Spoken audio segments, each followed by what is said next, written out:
자, 여기 볼게요. 그 영상으로 보는 사람들은 토요일 날 올 수 있으면 그 프린트 변형 문제라고 2개 써 있어요. 그 학교 이름 표지에 신현이라고 써 있고 변형 문제라고 써 있는 2권 712호 교실 앞에다 놓을 테니까 가져가고, 그 다음에 이제 프린트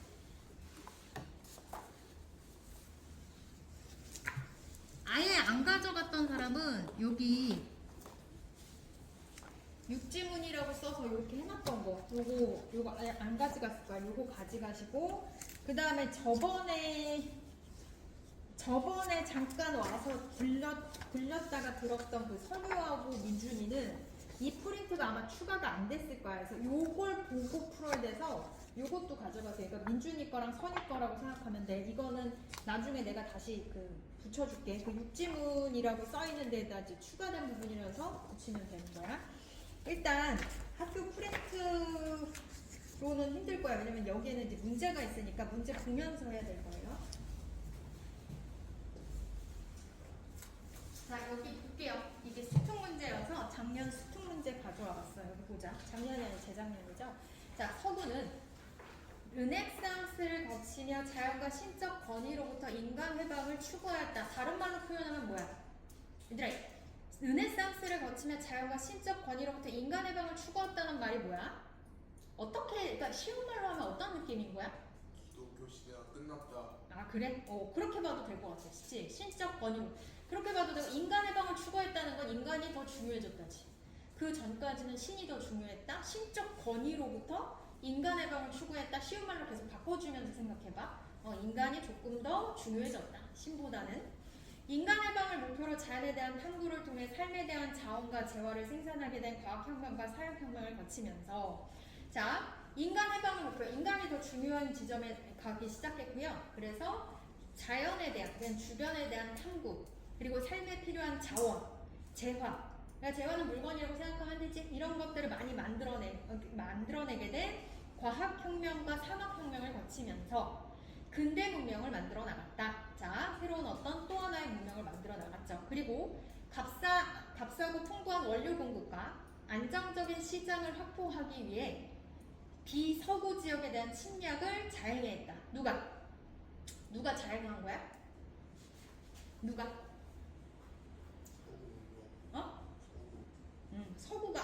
서구가 르네상스 거치고 산업혁명 거치고 근대문명 만들어냈다고 그랬잖아. 주어를 놓치면 안 돼. 읽고 가다가 자꾸 놓치면 안 된다. 서구가 비서구 지역에 침략을 자행했다. 선생님이 지금 넘어갔지만 다음 시간 이런 때 너네 이제 쭉 문제 다 설명 끝난 다음에 단어 위주로 들어갈 건데, 자행이라는 단어? 이런 거 얘기할 수 있어? 단어 찾아와야 돼. 알겠지? 모르는 단어들. 안정적인 시장 확보, 풍부한 원료 공급. 뭐야? 값싸고 풍부한 원료 공급 뭐야? 다 뺏어먹겠다는 거 아니야? 그죠? 그리고 시장을 확보해서 비서구 지역에 대한 침략을 자행하였다. 영국 같은 나라 같은 경우 인도 괴롭히고 했죠. 근대 문명은 이항선을 타고 철도나 방적기 등과 함께 조선으로 유입되었고, 조선의 일부 지식인들은 자연을 정복하고 기회를 만들 수 있는 과학기술이 근대 문명을 가능하게 한다는 것을 알아차렸으나 모두가 서구 과학기술을 환영한 것은 아니었다. 자, 우리 조선으로 넘어왔어. 이제 외국 배를 타고 와서 철도도 들어왔고요. 오감 짜는 기계, 방적기 같은 것도 들어왔고 다 들어왔지만 조선의 일부 지식인들은 자연을 정복하고 기계를 만들 수 있는 과학기술이 근대 문명을 가능하게 한다. 짱이다. 그렇지만 모두가 서구 과학기술을 환영한 것은 아니었다. 그러니까 뭔가 두려워하는 사람들이 있겠지. 그러면 다음에 나오는 사람들은 뭐야? 그걸 환영하지 않는 사람들이겠지. 됐니? 19세기 조선은 대내적으로는 주저하게 사상 체계를 기반으로 하는 도덕국가 이념이, 대외적으로는 중국 중심의 문화의식에 의거하여 서구의 음침하고 해로운 기운으로부터 조선을 지켜야 한다는 위정척사 현상에 입각한 세국정신이 중심을 이루고 있다. 그러면 여기서 긴 지문을 읽었지만 사실 결국은 뭐 얘기하는 거야? 19세기 조선은 뭐야? 무슨 정책? 세국정책은 뭐야? 무슨 사상? 위정척사 현상. 이게 포인트죠. 그치? 너네가 읽어가면서 쉬운 언어로 바꿔줘야 돼. 주자학이 뭐야? 니네가 그냥 기본 지식으로 주자학은 알 거 아니야. 주자학이 뭐죠? 유교. 유교야. 성리 하면 유교. 공자면 인자. 그죠? 자, 이걸 당연히 그러면 우리는 어떤 생각이 드는지 알지? 우리 조선은 예전부터 뭔가 충, 효, 막 그다음에 우리 머리털도 소중히 여겨야 되고 이런 것들 알잖아. 우리가 알고 있는 그 유교적 개념. 그리고 대외적으로 중국 중심의 문화의식. 다른 말로 하면 무슨 주의야? 얘들아, 중국 중심의 문화의식이 다른 말로 하면 무슨 주의야? 사대주의라고도 얘기할 수 있지. 뭐 중화주의라고 해도 되고. 자, 서구의 음침하고 해로운 기원으로부터 조선을 지켜야 한다. 서구는 나쁜 놈이니까 위정 척사 사상에 입각한 세국 정책의 중심을 이루고 있었다라는 거. 그래서 19세기 조선은 위정 척사. 한자를 알면 좀 편하죠. 이 정의로운 것을 위하는 거지. 그리고 나쁜 것들, 사악한 것들을 배척한다라는 거지. 서구 것은 나쁜 것들 배척해야 되는 거야. 그리고 무슨 정책? 세국 정책, 문 걸어 닫는 정책이죠. 아무도 들어오지 마. 자, 주작에 입각한 당시 유림들은, 자, 선비들이죠. 중심이 된 위정 척사론자들은 중화를 높이고 중국을 높입니다. 중국의 문화. 이적을 배척한다는 존화양이 운동을 일으켜. 자, 그거와 연장선상 존화양이 딱 느낌이 오지. 뭐야? 중화를 존중한다. 서양을 뭐한다? 배척한다. 이런 오랑캐다. 이런 의미겠지. 서양은 오랑캐고 중국은 좋은 나라고. 척사론자들의 사상적 기반을 제시했던 이항로는, 자, 그럼 여기서의 대표자 누구다 얘들아? 이항로 아저씨. 이항로는 과학기술 수용에 대해 강경하게 비판하였다. 이런 거 뭐야? 우리 이런 거 있잖아. 과학기술에 대해서 어느 정도 수용했느냐? 아니냐? 이렇게 나눈다면 얘는 뭐야? 강경하게 비판. 됐어? 뭔가 여기서 본문을 읽다가 크게 부정한 것들은 크게 X를 쳐놔. 그게 내 눈에 보기 편하니까. 알겠어? 시간을 줄여야 돼요. 자, 그러면서 그는 성리학적 세계관을 토대로 한 이기론을 바탕으로, 자, 이기론 뭔지 모르겠어. 근데 계속 나왔으니까. 강상윤리를 모르는 사학을 배척할 것. 자, 강상윤리가 뭐야? 유교 문화에서 사람이 해야 할 도리야. 그리고 사학은 사악한 학문이니까 배척돼야 되는 학문이야. 자, 그러니까 다른 말로 하면 이학론은 강상윤리를 모르는 사학은 없애버려야 된다. 그리고 이기론은 중요한 것이다 라고 하면서 그는 리를 중시하는 입장을 견지하여 리가 기에 대해 명령하는 상명하복의 위계적 질서가 잘 유지되어야 선을 실현할 수 있다고 보았다. 자, 이가 기에게 뭐 해야 된대? 명령해야 된다. 그리고 이게 결국 위계적 질서다. 그냥 이건 그냥 그렇게, 이거는 우리가 모르는 정보잖아. 알면 다행이지만 모르는 정보는 그냥 표시만 해봐. 알겠지? 이가 중요하다는 얘기겠죠. 이가 기계 명령해야 되고 이게 순서로 따진다면 이가 제일 중요한 위계적 질서가 있어야 된다라는 거지. 자, 그러면서 이런 관점에서 서구의 과학기술은 리를 중시하는 것이 아니라 뭐예요? 기와 관련된 거래요. 기에 해당하는 현상에 천착하는 것에 불과한 것이었고, 자, 서양의 과학기술은 뭐와 똑같아? 기를 중시하는 것에 천착한데, 거기에 빠져있는 것에 불과한 것이었고, 이는 제거해야 할 대상인 인욕을 충족시키는 것이래. 자, 제거해야 할 대상인 인욕을 기가 충족시킨 것이래. 그럼 인욕은 좋은 거야, 나쁜 거야? 나쁜 거지? 그러면 너네가 보기 좋게 이런 식으로 하나 해놓으면 아, 얘네는 이런 걸 싫어했다는 게 눈에 띄죠. 기 중요해 안 중요해? 안 중요해 여기는 거야? 좋게 여기지 않는 거야? 자, 그래서 이가 짱인데 기는 나쁜 놈이라고 생각하면 될 거야. 쉽게 얘기하면.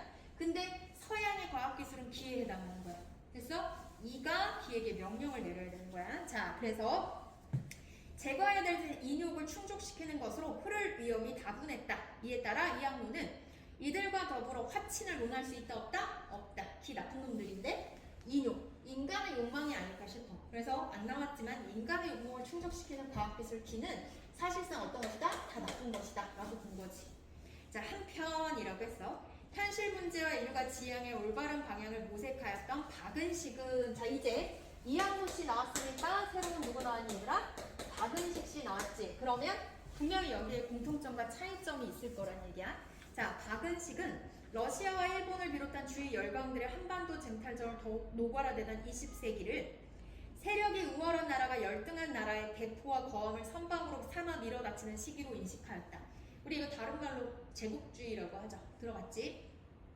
그리고 이로 인해 세력이 열세인 나라는 자신의 나라를 식민지로 바칠 수밖에 없다고 인식하여 과학기술의 중요성을 제기하고 청년이라면 마땅히 과학기술에 힘을 써야 한다고 강조하였다. 오! 지금 박은식의 입장은 뭐야? 과학기술에 대해서 긍정하는 거야? 부정하는 거야? 긍정하고 있잖아. 이학노는 안 돼. 나쁜 거야. 라고 했다면 박은식은 긍정했죠. 우월한 나라가 열등한 나라에 대한 거함을 선봉으로 밀어닥치는 시기. 이때 당연히 식민지, 힘없는 나라는 식민지가 될 수밖에 없고 그래서 과학기술이 중요해. 박은식은 근대 과학적 실용을 요구하는 시대로 물질 문명이 삶을 추동하는 핵심이 되기 때문에 자 다시 근대는 어떤 시기야? 과학적 실용을 요구하는 시기로 물질 문명이 삶을 추동하는 핵심이 된대. 그러니까 물질 문명이 중요해지는 시기지. 그래서 물질 문명이 이제 삶을 살아가는 원동력이 되는 시기야. 과학기술이 학문의 중심에 있어야 하며 과학기술에 대한 연구가 가장 시급한 공부임을 인정했다. 그는 과학기술의 풍요와 발전을 원칙적으로 이해하였으며 문명진화의 핵심이 과학기술의 진화의 단적으로 드러난다고 봤다. 따라서 객관적 사물에 대한 초경험적이고 추상적인 연구보다는 자 이런 거 잘 봐. 객관적 사물에 대한 초경험적이고 추상적인 연구보다는 경험과 실증을 바탕으로 한 탐구의 방법으로 제시하여 감각작용과 실험 실습의 중요성을 강조했다. 감각작용과 실험 실습의 중요성을 강조하였다라고 나와있지. 자 여기 잘 보면 얘가 지금 여기 상대적인 단어라는 거 알 수 있겠죠. 그리고 얘보다는 A보다는 B다 하면 훨씬 그 시험형 문제 선지로 나오기 좋은 것들이야. 당연하지 않아? 경험하기 이전이래. 뭐예요? 경험하기 전이래. 경험한 것을 초월했대. 라는 것들은 사실상 뭐야? 보이는 것들이야, 보이지 않는 것들이야? 보이지 않는 것들이지. 그치? 자, 추상적이라는 건 뭐야? 보이는 거야, 보이지 않는 거야? 보이지 않는 것들이지. 우리 미신. 보여, 안 보여? 안 보이는 것들이지. 그치? 그리고 사실 종교적인 것도 사실 어떻게 보면 보이는 것들이야? 아니지. 그치? 근데 경험이라는 건 뭐야? 경험해서 나는 어제 소풍 가는 경험을 했어. 그 경험이라는 건 쉽게 얘기하면 여기서의 경험은 시각, 청각, 촉각, 후각, 미각을 활용했다라고 생각하면 돼. 알겠지? 그 여기서 말하는 딴 생각하지 말고 경험이라는 건 맛보고, 느끼고, 듣고, 보고, 만지고 이런 것들이라고 보면 돼. 경험에는 당연히 얘는 보이는 것들이든 경험적일 수밖에 없죠. 그치? 실제로 증명할 수 있는 것들이죠. 경험을 하려면 뭐야? 감각작용이 있어야 되는 거지. 됐어? 그리고 실험 실습이 보이는 거니까 실험 실습하지. 귀신 갖고 실험 실습 할 수 있어? 없어? 없지. 즉 이런 것들이 결국은 같은 팀이라는 거야. 알겠지? 그래서 같은 말인 거예요. 그래서 당연히 따라서부터 다시 볼게. 객관적인 사물에 대해서 초경험적이고 추상적인 연구 안 중요해. 미신, 종교 이런 거 안 중요해. 그런 것보다는 내 눈에 보이는 거, 경험과 실증, 실제로 증명한 확실한 증거를 가지고 공부하는 거지. 진리 탐구의 방법으로 제시해서 감각적인과 실험 실습의 중요성을 강조할 때 이거는 같이 다니는 개념이다. 그러면서도 그럼 이런 거 잘 보여야 돼. 그러면서도 뭔가 우리가 생각하는 건 다른 게 있는 거야. 박은식은 과학기술이 제국주의 침략과 직결된다는 점을 분명하게 인식하여 이게 뭐야? 과학기술이 뭐랑 연결된다? 제국주의의 침략? 힘센 나라가 약한 나라를 괴롭히는 거야. 침략과 직접 직결된다는 건 직접 연결된다. 바로란 얘기야. 뭐야? 분명히 해야 하고 맹목적인 서구화는 주체성을 잃어버리는 위험성을 초래한다. 그래서 맹목적이라는 건 뭐야? 그냥 아무 생각 없이 달려드는 거지. 그렇기 때문에 조심해야 할 거라는 거야. 중요하긴 하지만 무조건 따르면 된다 안 된다? 안 된다는 거죠. 됐지? 자, 그래서 그런 위험을 초래한다. 모르는 막 낯선 단어를 되게 많지. 그리고 이를 위해 인격을 수양한 철학이 필요하며 자, 이런 게 있기 때문에 이거를 방지하려면 자, 옆으로 넘어갈게요.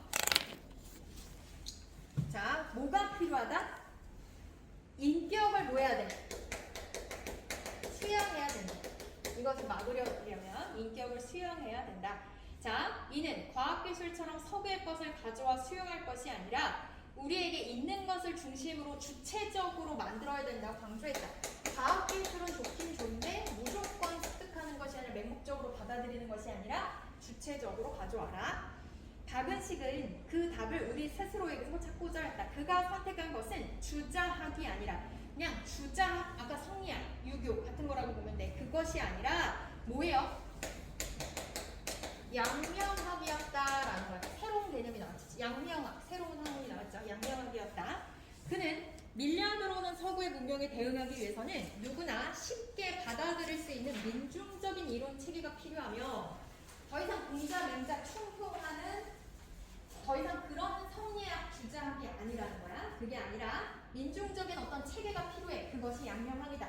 민중적인 이런 학문, 체계를 공부해야 돼. 그는 주자학은 사람들이 쉽게 받아들이고 행동할 수 있는 간이직절함을 결여했다. 잘 들어. 주자학은 간이직절함을 결여했다는 얘기는 있다 없다? 없다. 간이직절함이 뭐야? 간이직절함이 뭐야? 편하게 응. 바로 사용할 수 있는 옆에 앞이 있잖아요. 앞에 있는 말이잖아요. 모르는 배경 지식을 묻는 게 아니라 사람들이 쉽게 받아들이고 행동할 수 있는. 됐죠?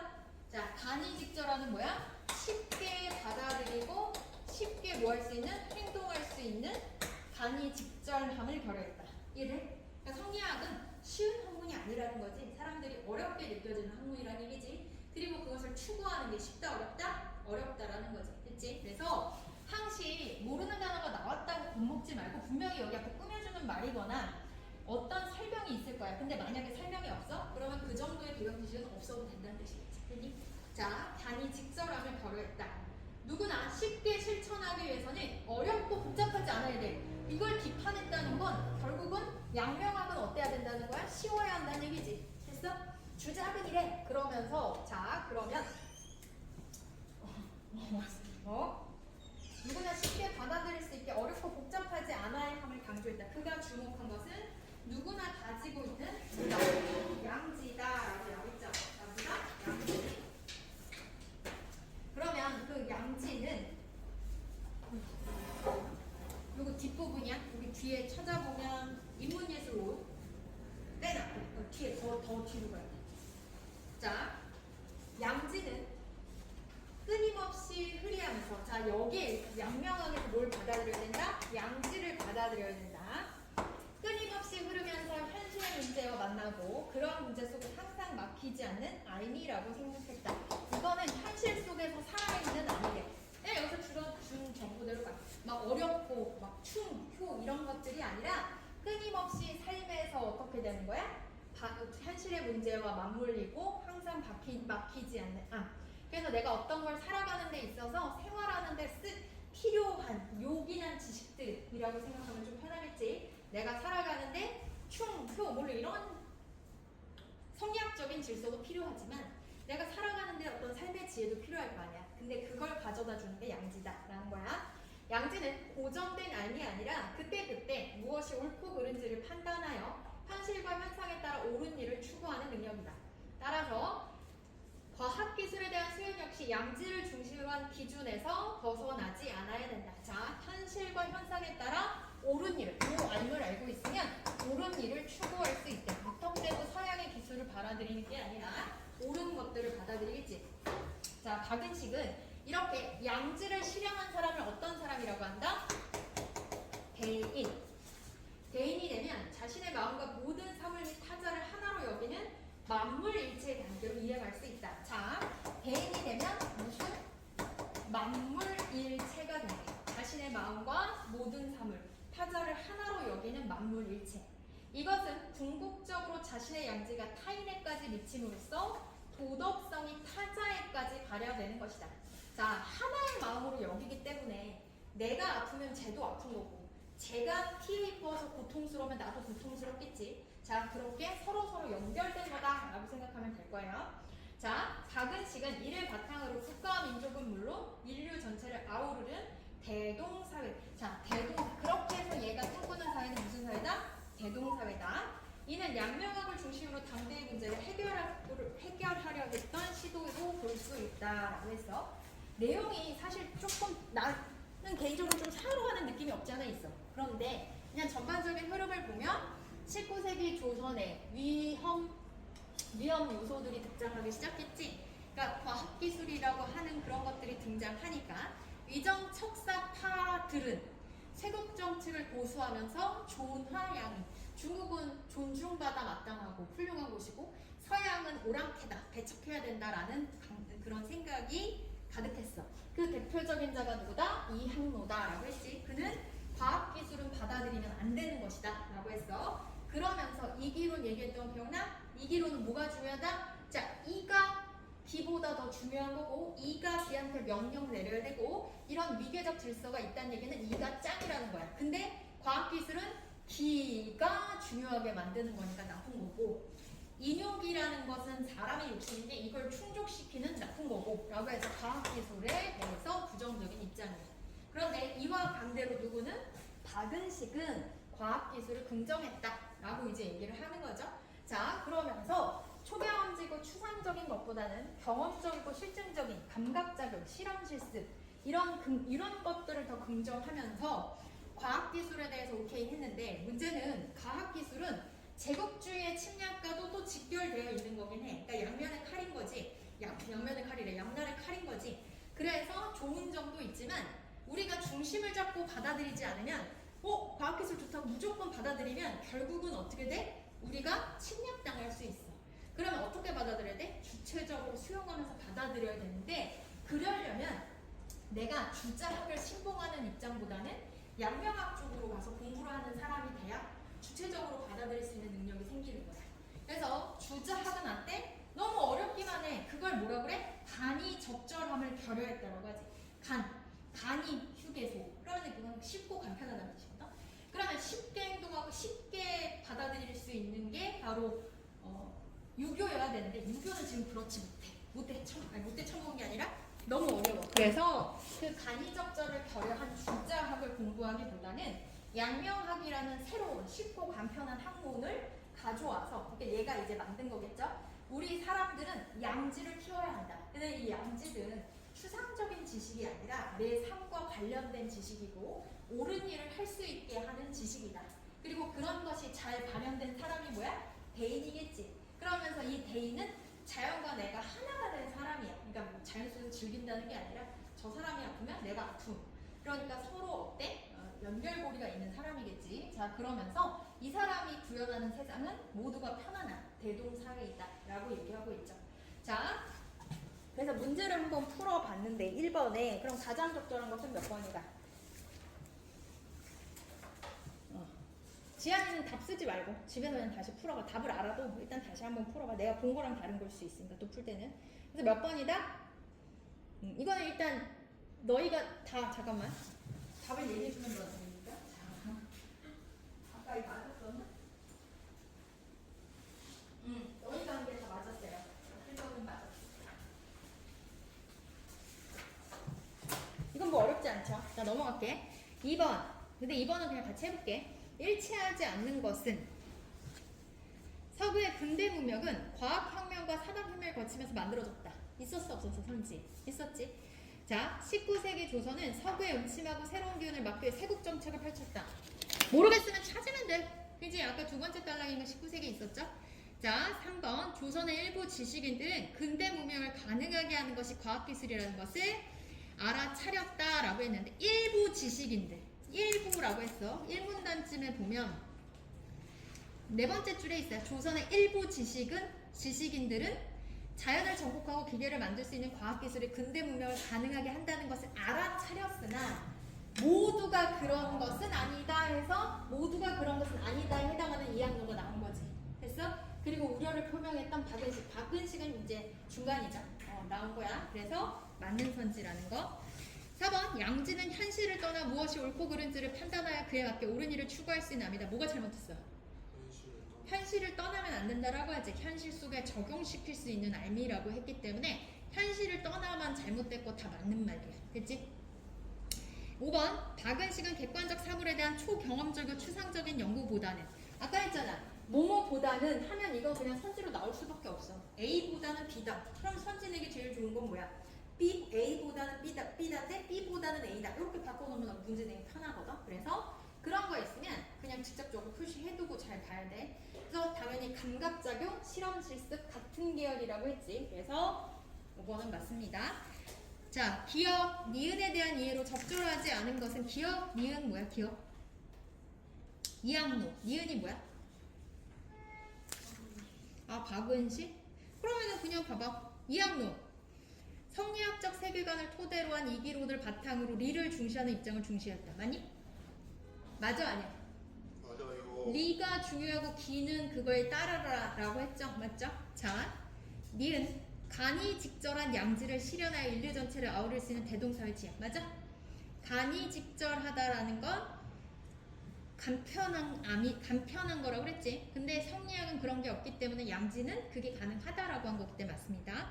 3번, 니은은 주체성을 잃어버린 존재를 양산하지 않기 위해 인격 수양, 양명학적 관심. 맞지? 자, 4번, 기억과 니은 모두 물질 문명의 삶의 추동이 핵심이 된다는 점을 고려해 근대 문명에 대한 이해가 중요함을 인정하였다. 아니, 물질 문명의 삶을 추동한다라는 건 누구 의견이었어? 누구 의견이야? 박은식 의견이었지? 그거 본무대 그대로 있어? 물질 문명의 삶을 추동한다? 이건 못 찾으면 잘못 읽고 있는 거야. 그러니까 기억은 없었고 니은은 있었던 선지죠. 그치? 자, 5번. 기억은 리화기의 위기적 질서를 유지하여 선을 실현하기 위해 서구의 과학기술을 거부했으며 니은은 맹목적인 서구화를 방지하기 위해 서구의 철학을 거부했다. 맹목적이면 안 된다라고 했었지. 됐어? 자, 그래서 얘는 맞습니다. 너네 지금 4번이 3명이 모두 다 틀렸었거든? 다시 한번 풀어볼래? 3번? 자, 아니 4번이 다 틀렸어요. 4번 선생님이 시간 줄 테니까 요거는 다시 한번 풀어보세요. 오, 끊겼네. 다시. 자, 여기 보면 4번을 다시 볼게. 잘 읽어. 느낌으로 풀면 안 돼. 지금 느낌으로 푸는 사람이 있으면 좀 틀릴 거야. 자, 봐봐. 천하, 근년이냐 이대로. 네, 지울게요. 4번 하는 거야. 지금 영상으로 보는 사람은 뭐 왜 잠깐 션이야 했을 텐데 4번이 분명히 본인도 아마 답이 달리거나 4번을 다 틀렸기 때문에 한번 다시 풀어본 거였어. 근년이로 천하의 대세는, 자 봐봐. 천하의 대세는 판이하게, 아주 판이하게 되었다가 일단 뭔지 알아야 돼. 판이하게 되었다가 무슨 뜻이야? 완전히 달라졌다는 얘기야. 천하의 대세는 완전히 판이하게 다르다야.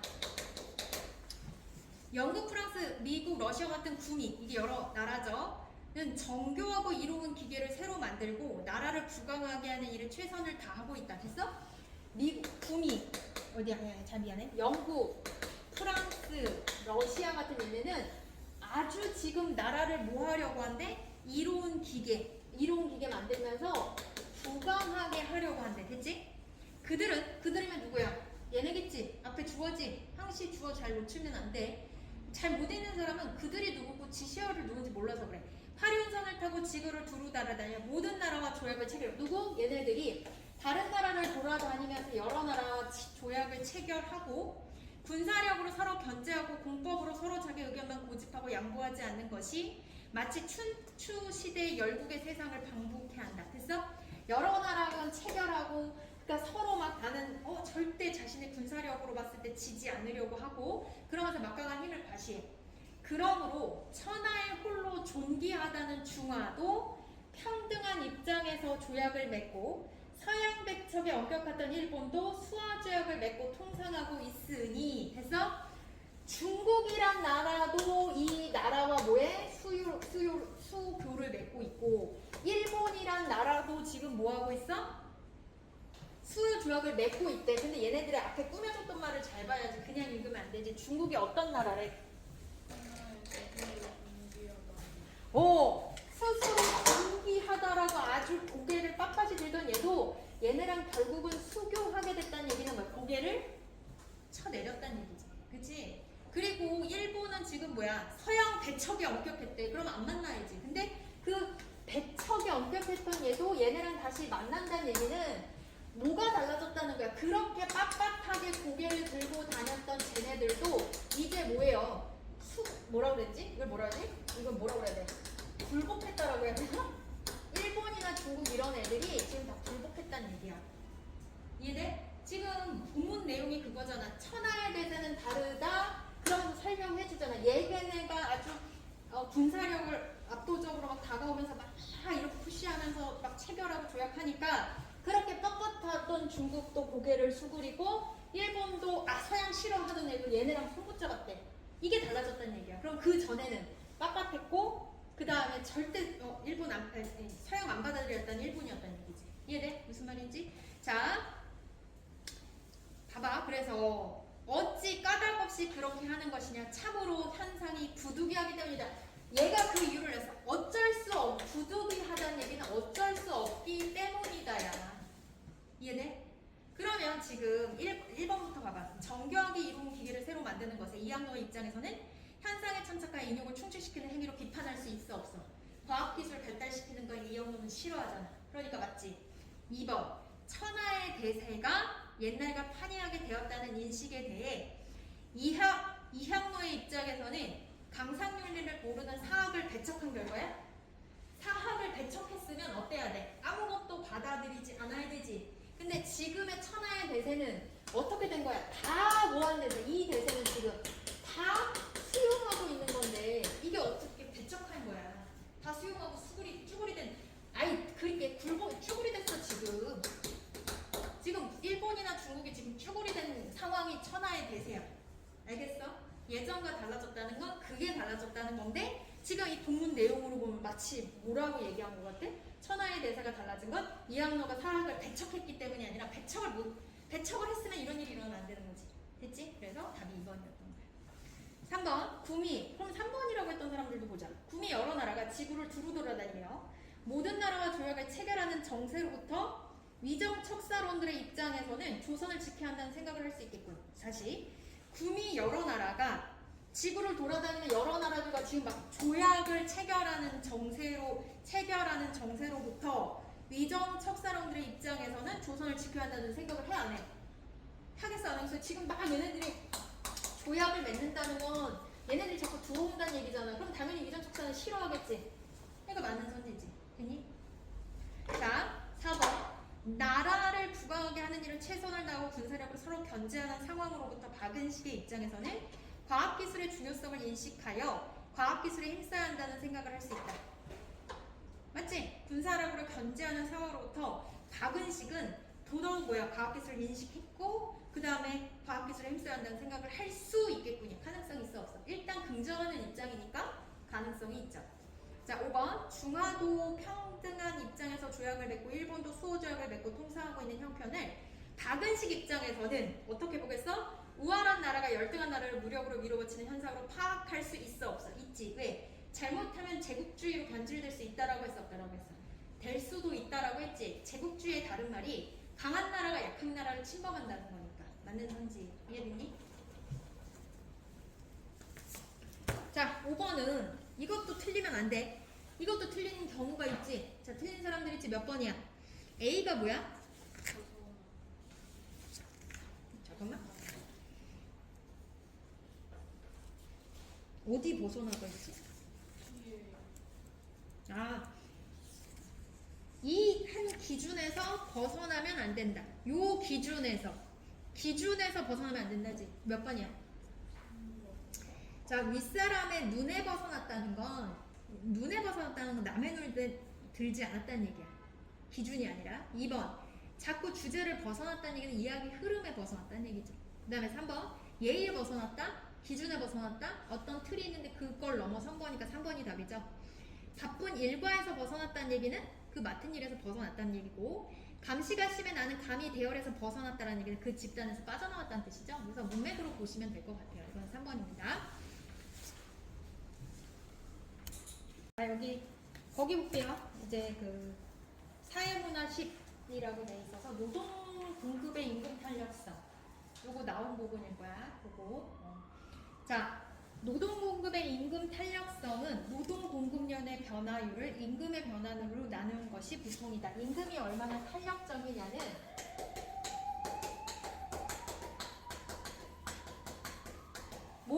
뭐는 어때? 노동 공급의 변화율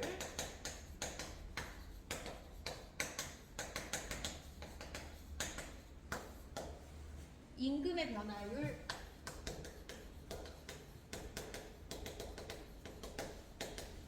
라는 것이다. 보통 이 값이 0에서 1 사이일 때는 비탄력적이라고 하고 이 값이 0에서 1 사이는 비탄력적이라고 하고 1보다 크면 어때? 탄력적이라고 한다. 1보다 크려면 당연히 뭐예요? 여기 분자가 훨씬 큰 거겠죠. 자, 그러면 뭐 노동 공급의 변화율이 크면 임금의 탄력성이 큰 거고 임금의 변화율이 분모가 더 큰 거면 임금의 탄력성이 작은 거다. 아직까지는 뭐 어떤 정보가 없어. 그냥 그렇대. 탄력성이 무한대인 상태. 자, 무한대인 상태는 어떻대? 완전 탄력적이다. 완전 탄력적이다. 그냥 이 정보 따라가요. 노동 공급이 임금 탄력성을 기준으로 볼 때 산업화 초기, 산업화 이제 막 산업이 시작되고 막 그럴 때는 임금 변화의 영향을 거의 받지 않고 노동 공급이 무한대로 늘어날 수 있는 무제한적 노동 공급 단계에 놓여 있었다. 무제한적 노동 공급은 뭐야? 노동할 수 있었던 거지. 이러한 상황에서 비인간적인 근로 조건 하에 노동자를 방치해 둠으로써 노동력의 손실을 막고 그 재생산을 목표로 제시한 것이 애덤 스미스의 노동시장론이다. 됐어? 노동 공급이 무한대로 막 늘어났다는 얘기는 뭐야? 이도적 사람들이 모두 모여서 일할 수 있었다는 얘기지. 그러면 당연히 어떻게 돼? 사장 입장에서는 이 사람들을 위해서 마음을 쓰기보다는 조금 더 괴롭히겠지. 왜? 많은 사람들이 언제든지 공급될 수 있으니까. 그러니까 야 이건 안 된 것 같아.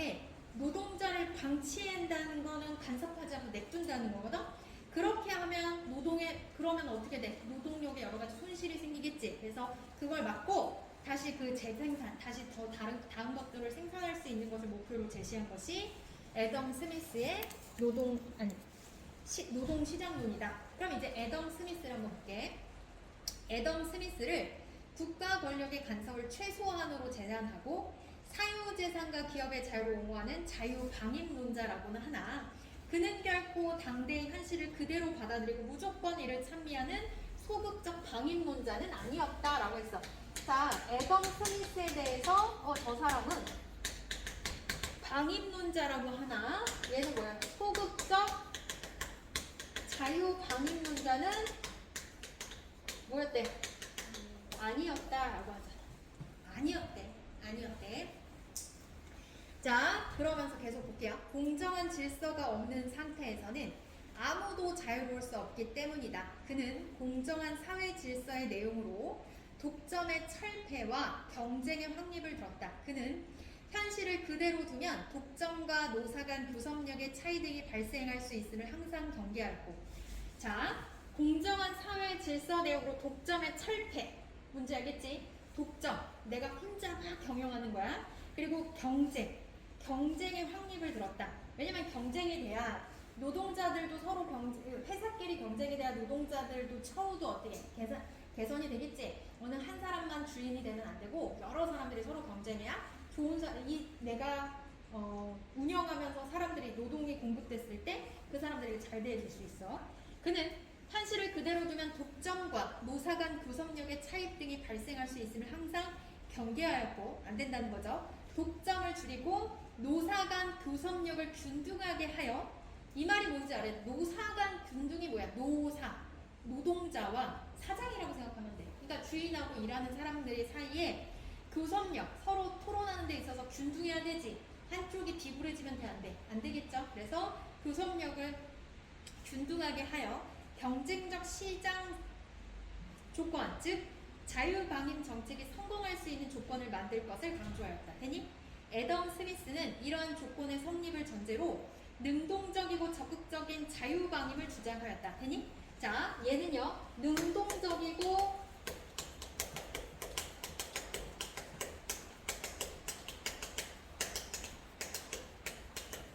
적극적인 자유방임이야. 애덤 스미스는 이러한 조건의 성립을 전제로 능동적이고 적극적인 자유방임을 주장. 그의 이러한 태도는 당시의 노동시장에 대한 그의 견해에도 잘 나타난다. 독점 철폐해, 경쟁 확립해야 돼. 노사 간 구성력 균등하게 해야 돼. 그러면서 자율방임 정책이 성공해야 돼. 그러니까 목소리를 냈다고. 가만히 앉아서 알아서 돌아가기가 아니라 이러한 점이 좋을 것이다 라고 얘기했다는 얘기죠. 자, 애덤 스미스의 노동시장론은 노동시장이 경쟁시장이 되게 어렵다는 사실에 대한 인식에서 출발했다. 그는 국보론에서 그 책이겠죠. 본래 노동시장은 수요자도 하나, 공급자도 하나인 쌍방 독점적 시장이 되기 쉬운 경향이 있음을 언급하고 노동시장에서는 노사 간 교섭상 지혜는 구조적으로 비대등성이 있음을 지적하였다. 얘들아, 노사 간 교섭에 비대등성이 있다는 건 대등하지 못하는 얘기예요. 그러니까 사장이 있고 노동자가 있을 때 비대등하다는 건 어느 한쪽이 더 힘이 센 걸 얘기해. 됐어? 그러면은 사장이 세면 어떻게 돼? 노동자들은 열악한 환경에서 일하겠지. 그 다음에 노동자들이 세면 사장들은 당연히 어떻게 노동자를 위해서 처우를 개선해 줄 가능성이 있고. 자, 그럼 계속 볼게. 비대등성이 있대요. 아직 뭔지 얘기는 안 했어. 노동시장이 경쟁시장이 되기 위해서는 아까 이 사람은 경쟁시장이 되어야 한다라고 했지. 노사 간의 교섭상 지위가 어떻게 해야 된다? 대등해야 한다. 됐어? 대등해야 돼. 그런데 실제로는 사용자의 단결이 노동자의 단결보다 쉽기 때문에 자 뭐야? 실제로는 그래 못돼. 실제로는 그렇지 못해. 됐어? 교섭상 지위의 비대등성이 커져 노동시장의 경쟁적 시장이 되지 못한다. 그리고 경쟁시장이 정상적으로 기능하지 않기 때문에 노동 조건이 열악해지는 것이다. 교섭상 지위의 비대등성이 존재하는 경우 이것을 뭐해? 극복해야 되겠지. 비대등적이면 안 돼. 노동자의 단결은 노동시장의 경쟁성을 높이는 역할을 한다. 얘네들이 뭐 해야 돼? 단결해줘야 돼. 그래서 얘네들끼리 단결을 해줘야 된다라는 얘기야. 결국 애덤 스미스의 관점에서 볼 때 산업화 초기 단계에서는 노동자의 단결을 위한 노동조합의 역할이 경쟁 촉진적인 면이 있었다. 자, 그래서 노동조합 의 역할이 있으면 이게 경쟁을 촉진할 수 있는 경쟁력을 촉진할 수 있는 요건이 되는 거죠. 되니? 자, 산업화 초기 무제한적 노동 공급의 단계에서는 과잉 노동이 존재한다고 해서 안 된다고 했어. 한다고 했지? 너도 나도 다 이래. 임금의 수준은 당연히 어떻게 돼? 노동자 여기 지울게. 여기다 할게. 노동자가 많다는 건 그만큼 임금은 어떻게 돼? 많아 적어? 적겠지. 일하고 싶은 사람이 많은데 야 내가 사장이야. 일하고 싶은 사람이 매일 와. 막 1000명, 10,000명 일하겠대. 그럼 나는 굳이 얘를 비싼 돈 주고 쓸 필요 없지. 나보다 더 싸게 일할 수 있는 애들을 하겠지. 왜? 많으니까. 근데 내가 편의점을 하는데 알바생이 아무도 안 와. 그러면 나는 뭐야? 값을 올려서 한 명이라도 더 일할 수 있도록 받게 해주겠죠. 자, 그러니까 과잉 노동은 최저 생계비 수준을 벗어나기 힘들었어. 이 시기에 노동자의 생존권을 보장하고 양질의 노동을 확보하기 위해서는 뭐가 필요했어? 자, 이거 초기야. 산업화 초기. 뭐가 필요했다? 그래서 필요했던 게 뭐래? 노동법이 필요했대. 애덤 스미스는 노동시장에서 나타나는 교섭상 지위의 구조적 비대등성은 노동자들이 단결하여도 완전히 해결하기 어렵다는 점을 지적하면서 자, 여기 시험 문제 진짜 나오기 좋은 거 있죠? 얘네들을 비대등하다고 그랬잖아. 그래서 비대등성은 노동자들이 단결하여도 이 아무리 단결을 해도 쉽게 해결할 수 있다 없다? 해결하기가 쉽지는 않아. 됐어? 쉽게 해결하기는 어려워. 경제 성장을 위한 노동 수요의 지속적 확대에서 그 답을 찾고 있다. 따라서 얘네들이 합심한다고 해서 무조건 해결되는 게 아니야. 됐어? 그러니까 단결만으로는 쉽게 해결되는 게 아니야. 이해돼? 그러려면 이들을 위해서 필요한 게 바로 뭐야? 경제 성장을 통한 이거 잘 봐. 경제 성장을 통한 노동 수요의 지속적 확대.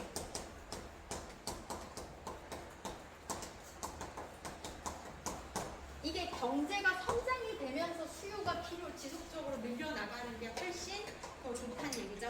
자, 산업화의 진전에 따라 국민 경제가 대량 생산, 대량 유통, 대량 소비 단계로 들어가면서 노동력의 확보를 목적으로 한 노동법의 시대는 끝났고 노동시장에도 변화가 나타나게 된다.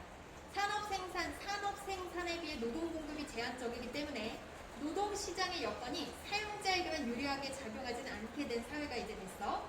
노동자들 사이의 구직 경쟁 못지않게 사용자들 간에 이제 뭐가 나타나? 시간이 흐르면서 이제 뭐가 일어나? 부인 경쟁이 일어난대. 근데 이제 목소리가 누가 커지기 시작하냐면 노동자들의 목소리가 조금 더 커지기 시작한 때가 오게. 자, 그런데 즉 무제한적 노동 공급의 단계에서 제한적 노동 공급의 단계로 넘어간다. 이 시기가 바로 뭐야? 제한적 노동 공급의 단계. 됐어? 제한적 노동 공급의 단계야. 노사 간의 교섭력이 이제 뭐야? 대등해지기 시작했다. 특히 경기 상승 시에는 오히려 노동자들의 교섭력이 우위가 되는 경우도 있었다, 없었다? 있었다. 이때는 비대등성인 거지. 됐어? 자, 산업화 초기에는 어떨 때? 이렇게 됐어. 근데 시간이 지나면서 대등해지기 시작했고, 어떤 경우에는 이런 경우도 있었다, 없었다? 있었다. 라고 얘기하는 거지. 노사 간의 구성력에도 대등성이 성립하고 노동시장에서 경쟁이 가능하기 시작하면서 비로소 임금의 수준은 노동의 생산 기여분인 노동 생산성에 접근하게 되었다.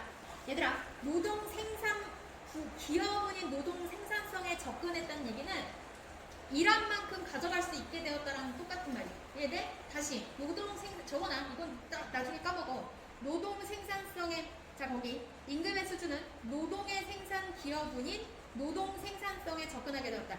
노동 생산성에 접근할 때 배웠단 말은 일한 만큼 번다. 이제 일한 만큼 벌어갈 수 있게 되었다는 거예요. 이에 따라 산업화의 성과에 대한 노동자들의 분배의 몫이 증가하고 임금 등의 근로조건은 국민 경제의 생산성 상승률에 맞춰 증가하게 되었다. 노동자들의 분배의 몫이 증가하기 시작했고 근로조건도 증가하게 되었다. 되니? 자, 그러면 여기서 정리해서 보면 일단 그 초기에는 뭐야? 노동 공급이 많이 됐었다. 그러니까 불합리한 일들이 많이 일어났다라고 이제 얘기를 하는 거죠. 그러면서 노사 간의 교섭의 비대등성이 문제가 되고 있다. 그래서 사실 대등해지기 쉬워야 되는데 실제 그런 일이 많이 없었기 때문에 이제 초기에는 힘들었다라는 거죠. 그래서 그때 얘네들끼리 이제 단결할 수 있는 아까 노동단체, 아까 노동조합이 있었지.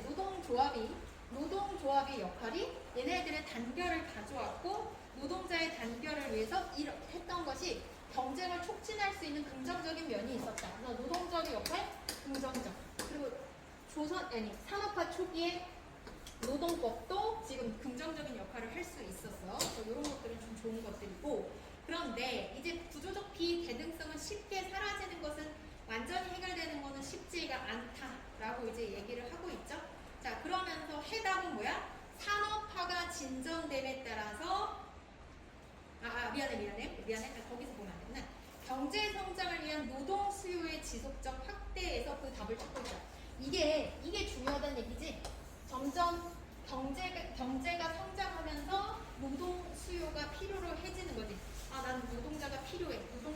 이런 사람들이 많아져야 노동자들을 위해서 이 사람들을 위한 여러 가지 좋은 조건들이 많이 만들어질 수 있다. 라고 이제 얘기를 해주고 있어. 그리고 이제 시간이 지나면서 산업화 시대 이후에서는 이제 그 전까지는 무조건적인 공급이 있었지만 이제는 사장들이 사람들이 너무 필요해요 하면서 구직 경쟁이 아니라 구인 경쟁을 한다. 여기에서는 이제 노동자를 구한다는 뜻이야. 그러면서 이제 무제한적 노동 공급이 아니라 제한적 노동 공급의 시장으로 들어서면서 대등적인 오히려 얘가 더 노동자들이 힘세지는 역할이 나타나기 시작했다. 라고 얘기해주고 있어. 자, 1번 적절하지 않은 것은 같이 보면서 갈게. 산업화가 진전되면서 노동법이 추구하는 목적이 달라지게 된다. 거기 네 번째 단락에 보면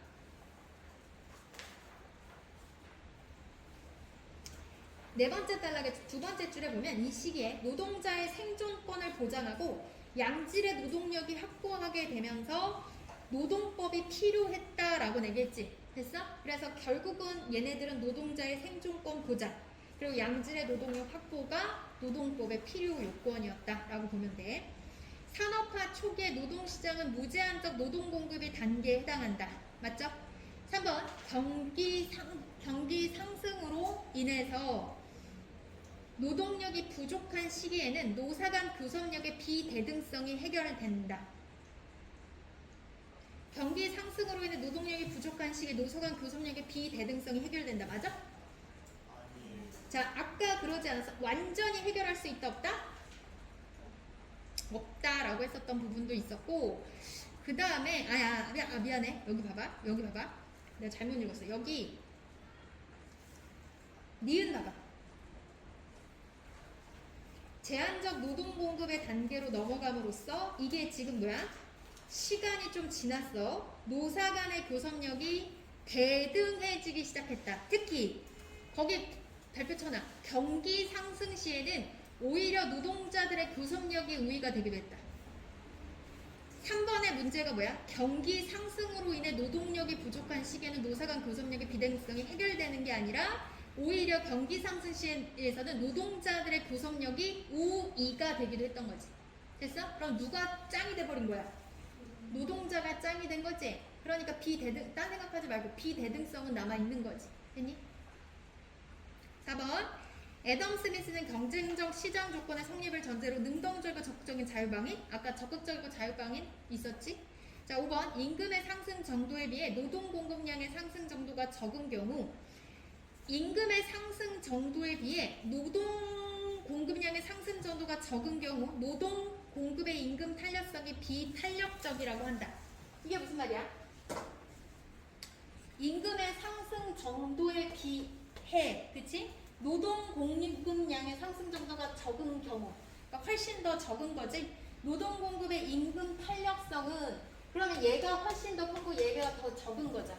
그치? 그러면 얘는 뭐에 해당하는? 여기에 해당하지. 그러니까 비탄력적이다. 맞죠? 자, 2번 가의 이유로 가장 적절한 것은 가가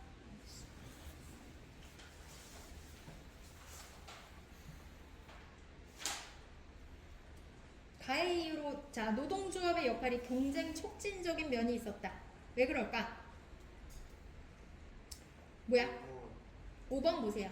노동조합이 노동자의 교섭상 지위를 높이고 노동시장의 구조로 비대등성을 해소할 수 있기 때문에. 이해돼? 그러니까 물론 얘가 노동자 측의 의의로 바꾸려고 노력을 많이 해준다는 거야. 알겠죠? 노동자의 교섭상 지위를 높음으로써 노동시장의 구조적 비대등성을 해소할 수 있다라는 건 결국은 노동자들이 목소리를 더 낼 수 있게 해준다. 그렇게 보시면 되죠.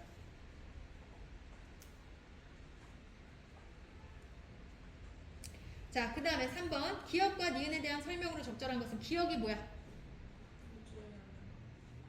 무제한, 니은이 제한이죠. 가장 적절한 것은 몇 번이야? 기억에서는 니은에 비해 노동 공급의 임금 탄력성이 크다 작다?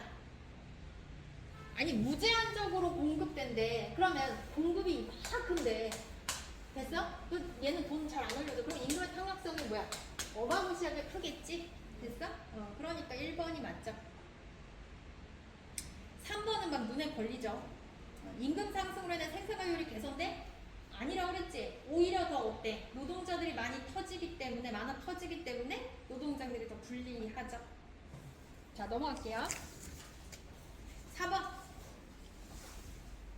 K씨가 입을 열었다. 우리도 여기에 일을 하러 왔다네. 5센트씩 준다고 해서 말이네. 우리 같은 사람들이 구름같이 몰려왔지 무언가. 구름같이 몰려왔다? 노동력 과잉이죠. 여기에서 막상 와서 보니까 그들은 2세트 반을 주겠다는 거야. 그걸로 어떻게 207을 하지? 게다가 어린애들까지 있으니 말이야. 그래서 우리는 그 조건을 받아들이지 못하겠다고 한 거야. 그랬더니 우리를 몰아내더군. 경찰이라는 경찰은 다 출동하고 말이야. 그래놓고 지금은 5센트씩 주는 거야. 지금 일어나고 있는 이 파업이 가라앉으면 그들이 앞으로 5센트씩 줄 줄 아나? 그야 모르지요. 톰이 말했다. 어쨌든 지금은 5센트를 주니까. 자, 가가 일단 그런 내용이야. 그럼 가를 한번 그냥 일단 볼까? 1번 문제 한번 보자. 가에서 우리 같은 사람들이 구름같이 몰려오자 그들이 임금을 낮추려고 하는 것을 통해 과잉 노동력으로 인한 노사 간의 교수상 지위에 차이가 발생하는 것이다. 그죠? 사장이 짱이 된 거야. 2번 가에서 노동자들이 파업이 일어나자 그들이 임금을 올리는 모습을 통해 노사 간의 교섭력의 차이를 극복하기 위한 노동자들의 단결이 효과를 거두는 모습을 확인할 수 있다. 지금 어떤 게 있어? 받아들이지 못하겠다고 했어. 몰아냈고 경찰이라는 경찰은 다 출동하고 그래놓고 지금은 이제 5센트씩 주는 거야. 지금 일어나고 있는 이 파업이 가라앉으면 그들이 앞으로 5센트씩 줄 아나? 그러면 이 파업을 했기 때문에 5센트씩을 줄 수 있는 거죠. 그러니까 맞습니다. 3번 나를 읽어야 되네? 그럼 나를 먼저 볼게. 고용주들은 항상 단결하고 노동자들의 임금을 현재 수준 이상으로 인상하지 않으려고 노력한다. 그죠? 그러나 임금에 의해 생활하는 사람들에 대한 수요가 끊임없이 증가하는 경우. 자, 이거 잘 읽어요. 임금에 의해 생활하는 사람들에 대한 수요는 노동자야, 사장이야? 노동자지. 임금에 의해 생활하는 사람들이니까. 자, 끊임없이 증가한다는 얘기는 일자리를 필요로 해야 하는 사람이 많을 경우 매년의 1위 전년의 고용보다도 많은 수로 조정되는 경우. 다시, 즉 매년의 1위 전년의 고용보다도 많은 수로 제공되는 경우 노동자들은 자신들의 임금을 위하여 단결할 필요가 없다. 이게 무슨 말이야? 매년의 1위 전년의 고용보다도 많은 수로 제공된다는 얘기는 일이 더 많다는 얘기야? 노동자들이 더 많다는 얘기야? 일이 더 많다는 얘기지. 매년의 1위 고용보다도 많은 수로 제공된대. 일이 더 많은 거잖아. 그치? 고용은 내가 저 사람을 채용한 거고 일이 채용보다도 많다는 얘기는 일이 지금 더 어마무시하게 많은 거야. 자, 다시 임금에 의해 생활하는 사람들에 대한 수요가 끊임없이 증가하는 경우, 즉 매년의 일이 전년의 고용수보다 많은 경우 노동자들은 자신들의 임금을 위하여 단결할 필요가 없다. 아, 내가 잘못 읽었구나. 임금에 의해 생활하는 사람들에 대한 수요야. 일자리가 많은 거야, 적은 거야? 아, 내가 잘못 읽어서 그래. 다시. 임금에 의해 생활하는 사람들의 수요가 아니라 그런 사람들에 대한 수요는 일자리가 많다는 거야, 적다는 거야? 이거 다시 지울게. 노동자에 대한 수요 아니에요? 그렇지. 네. 지금 아니, 그건 맞는데 내가 아까 잘못 읽어서. 매년의 일이 전년의 고용보다 많이 제공된다는 거고 위에가 임금에 의해 생활하는 사람들에 대한 수요가 증가한다라는 건 지금 같은 거야. 왜냐면 즙으로 옮겼으니까. 이해돼? 무슨 말인지 알겠어? 임금에 의해 생활하는 사람들, 이거는 뭐야? 노동자지. 내가 아까 잘못 읽은 게 노동자의 수요라고 했어. 그게 아니라 노동자에 대한 수요. 그들에 대한 수요는 뭐란 얘기야? 뭐 하겠다는 얘기야? 일자리가 많다는 얘기야, 적다는 얘기야? 많다는 얘기잖아. 그들에 대한 수요. 그 다음에 매년의 일이 채용한 것보다 더 많이 제공된다는 얘기는, 제공된다는 건 당연히 일자리가 많다는 얘기지. 알았어? 의로 해석하니까 완전 다르게 됐어. 사람들의 수요가 아니라 사람들에 대한 수요가 많다는 건 일자리가 많어. 그러면 노동자들은 자신의 임금을 위해 단결할 필요가 있어, 없어?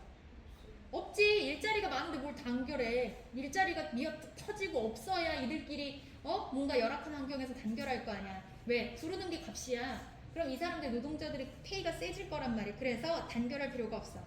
고용주들 사이에 경쟁을 일으켜 임금 인상을 막는 고용주들의 단결을 자발적으로 붕괴시키기 때문이다. 무슨 말인지 알겠어? 고용주들이 경쟁을 한대. 그래서 임금 인상을 막는 고용주들의 단결을 붕괴한다는 게 뭔 말인지 알겠어? 말을 너무 어렵게 했지. 고용주들의 임금 인상을 막는 고용주들의 단결을 붕괴한다는 얘기는 임금을 올린다는 얘기야, 안 올린다는 얘기야? 올린다는 얘기지.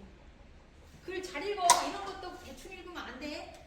임금 인상을 막는 고용주는 노동자 입다라 해서 나쁜 고용주들이에요. 그치? 근데 그 나쁜 고용주들이 단결하는 걸 막는데, 그럼 좋은 고용주들만 있다는 얘기 아니야. 그 얘기는 임금 인상이 이루어진다는 얘기야, 안 이루어진다는 얘기야? 이루어진다는 얘기지. 임금 인상을 막는 놈들을 붕괴시킨다는 얘기야. 그러니까 임금 인상이 되는 거지. 이해돼? 자, 그래서 그러면 나 한번 볼게요. 3번, 나에서는 전년도의 고용보다는 일이 많이 제공되면 노동자들은 임금을 위해 단결할 필요가 없다는 것을 통해. 그치? 노동 수요의 확대. 노동 수요가 뭐야? 다른 말로 하면 필요해요야. 노동자가 필요해요가 노동 수요야. 노동 수요의 확대가 노동 조건의 개선으로 이어질 수 있다 없어? 있지. 됐어? 공급과 수요의 차이를 알아야 돼. 노동 공급은 뭐야? 노동자야. 노동 수요는 노동을 필요로 한다는 뜻이야. 필요로 해요. 그러니까 즉 뭐야?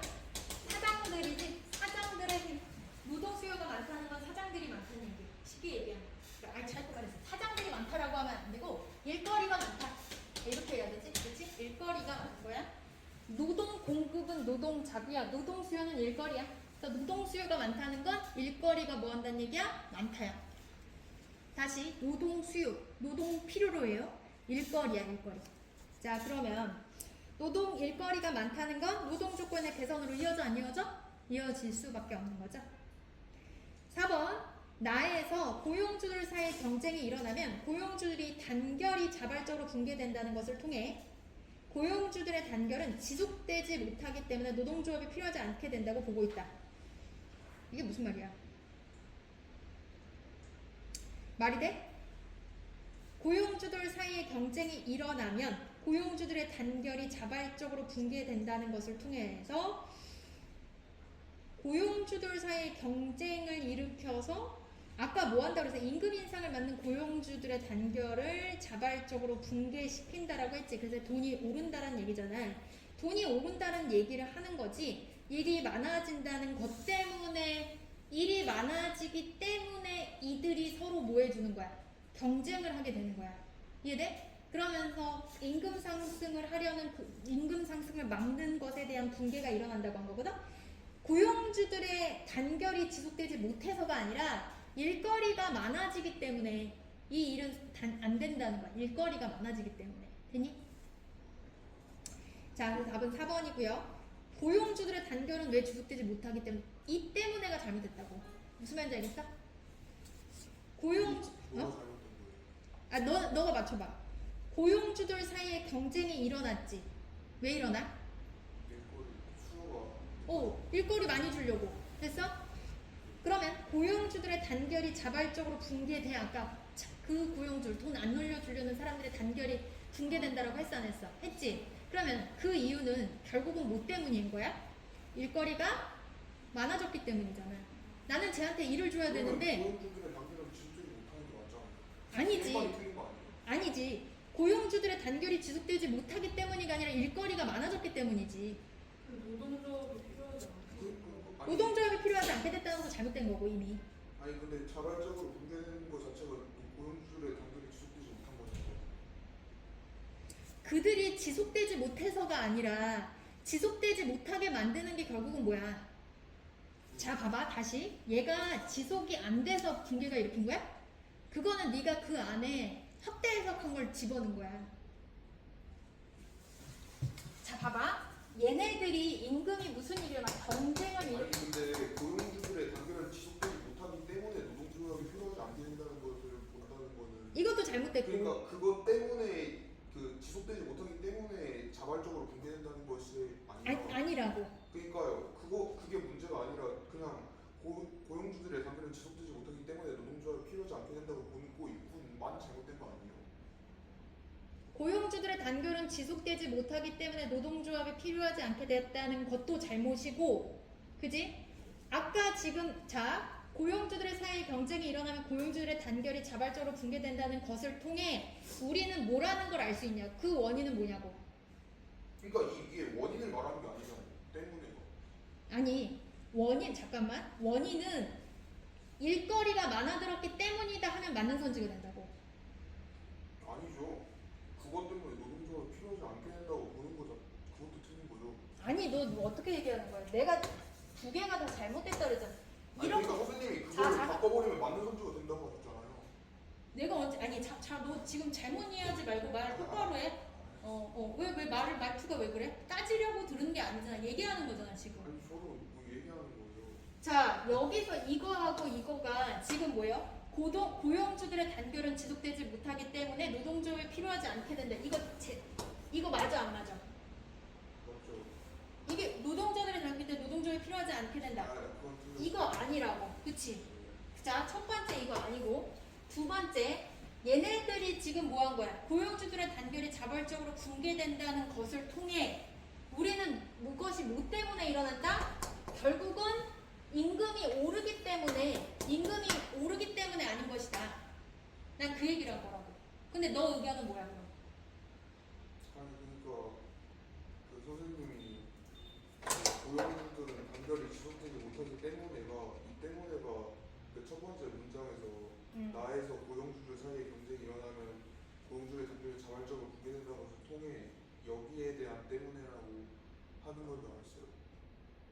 그 말이 아니셨어요? 이따만하고는 아니야. 이거는 전혀 상관이 없는 선지야. 밑에 거는. 다시 내가 정리할게.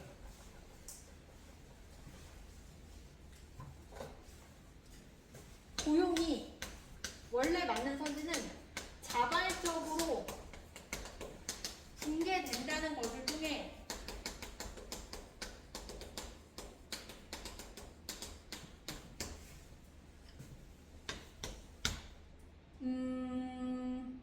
이거는 고용주들의 그러니까 지금 얘가 고용주들의 단결이 지속되지 못하기 때문에 노동조합이 필요하지 않게 된다. 이렇게 돼 있잖아. 그러면 이 붕괴된다는 것을 통해 고용주들의 단결이 지속되면 이것도 물론 첫 번째 아닌 거고, 됐어? 이것 자체를 그냥 다 드러내야 되는 거고, 됐어? 그리고 두 번째는 그러면 이걸 맞게 고치자면 단결이 자발적으로 붕괴되는 이유는 뭐야? 임금에 의해 생활하는 사람들에 대한 수요가 증가하기 때문에 말년의 일이 전년보다 고용보다 많은 수로 제공되는 경우이기 때문에, 즉 얘를 만약에 지우고 본다면 붕괴된다는 것을 통해서 결국은 일거리를 많이 주면 일거리가 많이 생기게 되면, 즉 일의 수요, 아까 얘기했던 일의 수요가 증가할 경우 이 일이 일어나는 거라고. 왜 붕괴가 되냐면 일의 수요가 증가하기 때문에, 일자리가 늘어나기 때문에 붕괴된다는 거야. 나는 이 얘기야. 뭔 말인지 얘기해. 그러니까 일거리가 증가한다는 건 뭐야? 사장들이 줄 게 많은 거야. 그런데 야 우리 이거 동결해가지고 쟤네 돈 주지 말자, 이렇게 할 수가 없는 거지. 그래서 임금 상승을 하려는 그들을 막는, 그들을 다시 붕괴시킬 수 있다는 게, 나는 지금 해야 될 게 많고 많이 사람들을 써야 해. 근데 임금 상승을 막아버리면 어떻게 돼? 그들을 못 쓰잖아. 안 올 거 아니야. 그러니까 결국은 고용이 자발적으로, 이 고용이 어떤 고용이 안 쓰려는 거야. 돈을 싸게 하려는 거잖아. 이 싸게 해서 이런 것들이 왜 붕괴되는 거야? 일자리를 많은 사장들은 그게 싫은 거야. 그러면 사람들이 안 오니까. 그 이유 때문이라는 거지, 내 얘기는. 됐어? 그리고 어차피 얘 인과관계는 이거는 뭐 노동자 조합이나 이런 것들은 말도 안 되는 거고, 이 관계도 말이 안 되는 거고, 이 관계도 말이 안 되는 거고, 여기에 있어도 말이 안 되는 거고, 빼버린다는 얘기야. 건이 너 의견은 뭐였는데? 아니 그걸 제가 그 얘기. 자, 됐어? 자, 그 다음에 5번에 나에서는 노동에 대한 수요가 증가하는 경우 임금 인상을 막는 고용주들 사이의 단결이 약해질 수 있다는 것을 통해, 이게 지금 문장이 되게 그린데 빨리빨리 바꿔주셔야 돼. 노동에 대한 수요가 증가하는 경우는 뭐야? 일거리 많이 줄 거란 얘기지. 많이 줘야 돼. 일거리 여기저기 해야 돼. 임금 인상을 막는 고용주들 사이 단결이 약해진다는 건 뭐랬지? 나쁜 놈들이라고 했지? 돈 안 주려고 하는 사람들이지? 근데 그 사람들의 단결이 약해진다는 건 그들이 진다는 거야. 그죠? 아까 내가 얘기했던 거랑 같은 맥락이지? 경제가 성장하면, 이것 봐. 일거리가 많아지고 경제가 성장하면 노사 간의 교섭력이 대등해질 수 있다는 거랑 똑같은 거지. 노사 간의 교섭력이 대등해진다는 건 노동자의 위치가 올라갔다는 얘기고, 결국은 일자리가 많아지면 돈을 안 주고 싶어도 안 줄 수가 없는 거야. 왜? 야 우리 돈 주지 말자라고 아까 서로 막 담합했던 사람들이 그렇게 할 수가 없어. 그 일이 붕괴가 돼버린다고. 됐어? 그래서 일거리가 많아진다는 걸 쉽게 표현하지 않고 어렵게 표현해서 임금에 의해 생활하는 사람들에 대한 수요가 끊임없이 증가한다고 표현한 거야. 그러니까 이해가 안 되는 사람은 집에 가서 이걸 정리를 해야 돼. 이거는 지금 내가 설명한 걸 니네가 그냥 받아 먹었을 뿐이고 다시 읽어야 돼. 알겠지? 자, 그 다음에 5번. 문맥상 A의 의미와 가장 가까운 것은? A가 뭐야, 얘들아? 노동시장에 대한 그의 견해에도 잘 이것이 나타난다. 자, 그러면 지금 뭐가 나타나는 거야? 아, 주어를 잠깐만. 그의 이러한 태도는 그의 견해에 잘 나타난다. 뭐가 나타나느냐? 주어 찾아야 되겠지? 태도. 그럼 그 태도와 관련된 걸 찾으면, 자, 태도가 견해에 나타난 거지. 1번 효과, 동네에 너가 나타나면. 그 다음에 3번은 결과, 감정, 모습. 그러면 태도니까 효과, 결과, 감정, 모습 중에서 뭐에 가까워? 감정에 가깝겠지. 됐니? 태도. 결과보다 이런 거 모습보다는 감정에 가깝겠죠. 그래서 구슬픈 가락으로 그 태도가 그 의견에 들어가 있는 걸 얘기하는 거니까 4번처럼 감정이 그 가락에 잘 드러나 있다로 봐줘야 되겠죠. 그래서 4번이죠. 됐니?